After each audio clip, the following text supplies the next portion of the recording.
दर पौर्णिमेला सत्यनारायण पूजा ही का केली जाते? जन्म देण्याचे काम खरं तर ब्रह्मदेव करत असतात व जन्म ते मृत्यूपर्यंत पालनपोषण करण्याची जबाबदारी भगवान विष्णूंवरती असते आणि मृत्यूनंतर भगवान शंकर यांची जबाबदारी असते. म्हणून मेल्यानंतर मृत आत्म्यांना मुक्ती देण्याचे कार्य भगवान शंकराच्या स्थानी असते. श्री क्षेत्र त्र्यंबकेश्वर या ठिकाणी नारायण नागबली हा विधी केला जातो. आपल्या घरात पुरेसे न मिळणे, आर्थिक अडचणी येणे, अन्न चविष्ट न लागणे, अन्न खाऊन तृप्त न होणे, महिनाभर पुरणारे धान्य महिनाभर न पुरता ते लवकर संपणे, घरात पैसे नको असलेल्या ठिकाणी खर्च करावे लागणे, पैसा घरात आला म्हणजे त्याला कुठून तरी वाटा फुटणे, अनाठायी पैसा खर्च होणे, तसेच आर्थिक अडचणी येणे, अन्न चविष्ट न लागणे यांसारखे पैसा खर्च होणे, सतत 12 पौर्णिमेनंतर त्या व्यक्तीचे वरील प्रश्न, मी तुम्हाला आत्ता सांगितलेले जे प्रश्न आहेत, तुम्ही सलग 12 पौर्णिमा केल्या म्हणजेच पौर्णिमेला सत्यनारायण पूजा केली तर तुमचे हे प्रश्न सुटणार आहेत. बरेच चांगले अनुभव लोकांना आलेले दिसतात. याची कारणे असे आहेत की आपण जी सत्यनारायण पूजा करतो ती धान्याची पूजा असते. जुनी मंडळी अशी म्हणतात की घरचं धान्य सरत नाही व विकतचे धान्य पुरत नाही, कारण विकतचे आणलेले धान्य आपल्या घरी आणल्यानंतर आपण ते खाल्ल्याने, जाणकार मंडळी असं म्हणतात की ओकलेलं खाल्ले तर एक वेळेस ते चालेल, परंतु टाकलेलं खाऊ नये. जैसे खावे अन्न तैसे उपजे मन या सर्व गोष्टी आपल्या कुटुंबावरती वाईट परिणाम करू शकतात. घरातील माणसे एकविचाराने न राहणे, घरात अन्नधान्य पैसा पुरेसा न पडणे या सर्व गोष्टींचे मूळ आपल्याला या ठिकाणीच दिसून येते. म्हणजे सत्यनारायणाची पूजा तुम्ही केली तर सलग 12 पौर्णिमा सत्यनारायणाची पूजा जर तुम्ही केली तर तुमचे हे सर्व प्रश्न हे सुटणार आहेत. म्हणूनच आपल्या पूर्वजांनी फार बारीक अभ्यास करून घरच्या घरी पौर्णिमेला सत्यनारायणाची पूजा करण्याची प्रथा यासाठी घालून दिलेली आहे. आपल्या घरी असलेले अन्न व धन पालनपोषणाची जबाबदारी भगवान विष्णू यांच्याकडे असल्याने भगवान विष्णूंच्या अधिष्ठानात घरातील धान्य व पैशाची सत्यनारायणाच्या पूजेच्या माध्यमातून जर आपण पूजन केले तर त्या पैशाचे आणि धान्याचे सर्व दोष नाहीसे होतात. तसेच तो पैसा, धन पैशात पैसा टाकल्यास त्याला बरकत राहते. त्या ठिकाणी पवित्रता येऊन घरात सुख शांती आनंदी प्रसन्न वातावरण राहण्यास सुरुवात होते. तसेच ऐश्वर्य धन संपत्ती यांचे मालक विष्णू व माता लक्ष्मी देवी यांच्या कृपाप्रसादासाठी घरच्या घरी ही पूजा नेहमी करावी. पौर्णिमेला केली तर अतिउत्तम असते. आता पूजा कशी करायची आहे मी इथे तुम्हाला दाखवलेलीच आहे, परंतु मी थोडक्यात सांगते. एक पाट, एक चौरंग, चौरंगाभोवती आंब्याचे 4 ढाळे तुम्हाला लावायचे आहे. चौरंगावरती अर्धा मीटर पांढरे कापड, ताम्हणात तांदूळ घेऊन त्यात बाळकृष्ण ठेवावा. 3 सुपाऱ्या विळाच्या पानावर ठेवाव्यात.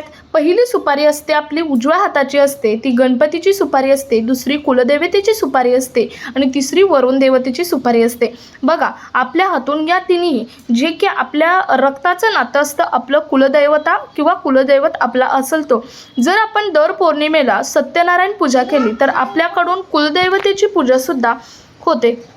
अशी पंचोपचार पूजा करायची असते. नंतर रव्याचा प्रसाद करून नैवेद्य दाखवून सत्यनारायणाची पोथी वाचायची असते. जी पोथी आहे 5 अध्यायांची, ती पोथी सत्यनारायणची पोथी ही वाचायची असते.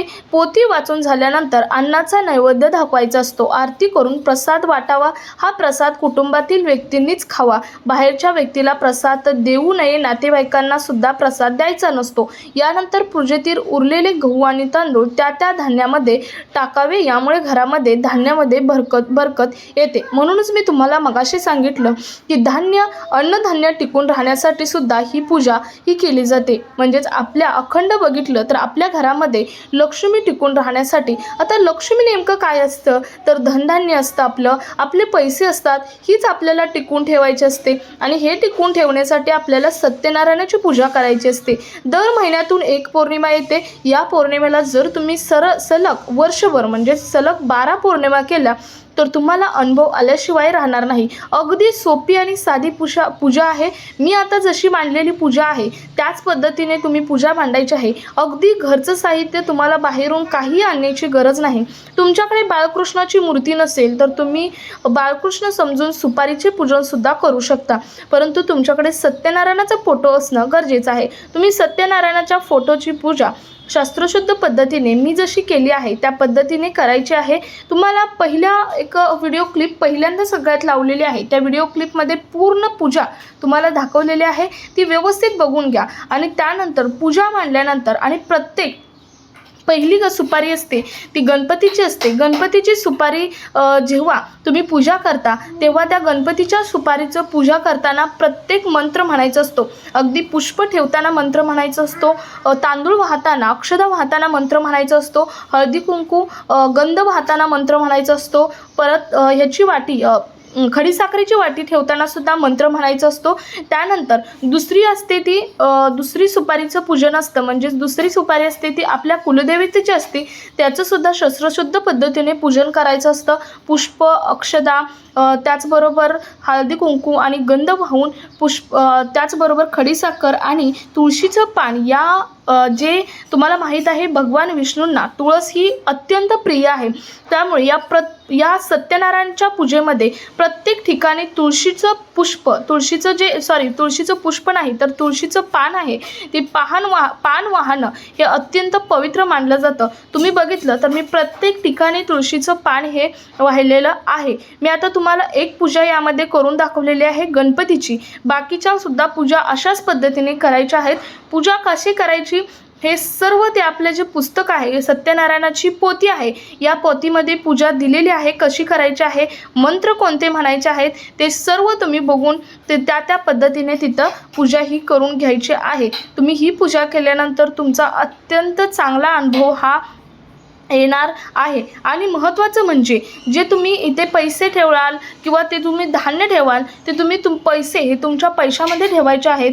तुम्ही धनधान्य जे धान्य आहे ते तुमच्या धान्यामध्ये ओतायचं आहे, यामुळे तुमच्या धान्यामध्ये बरकत ही येणार आहे। आणि चौरंग तुम्ही फक्त चौरंग वापरू शकता, पाट वापरण्याची अशी गरज नाही, परंतु तुम्ही पाट वापरणं आवश्यक यासाठी आहे की तुम्हाला जो नैवेद्य आहे किंवा तुम्ही संध्याकाळचं महत्त्वाचं म्हणजे ही पूजा पौर्णिमेची जी पूजा आहे ती पूजा प्रदोष काळात करणं अत्यंत प्रभावी मानलं जातं। प्रदोष काळ कोणता असतो तर संध्याकाळी म्हणजे सायंकाळी 5 ते 7 ही वेळ असते, ती प्रदोष काळाची वेळ असते। आणि या वेळेत जर तुम्ही पूजा केली, सत्यनारायणची पूजा केली तर अत्यंत फलदायी ती पूजा ठरली जाते असं म्हटलं जातं। तर अशा पद्धतीने ही सत्यनारायणाची पूजा मी आज केलेली आहे। तुम्हीही जर तुम्हाला आत्ता नाही जमली, श्रावणातील पौर्णिमेची पूजा अत्यंत महत्त्वाची पूजा होती, परंतु जर तुम्हाला या पौर्णिमेला पूजा नाही जमली तर पुढच्या पौर्णिमेपासून नक्की ही पूजा करा, तुम्हाला फळ मिळाल्याशिवाय राहणार